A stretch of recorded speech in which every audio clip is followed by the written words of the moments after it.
घोडा बरोबर चालव, कारण त्या घोड्याने ताकद लागणार आहे.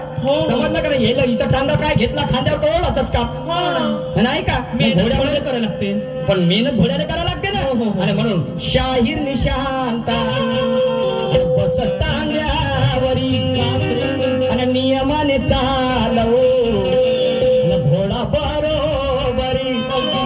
मग अरे बगीची छान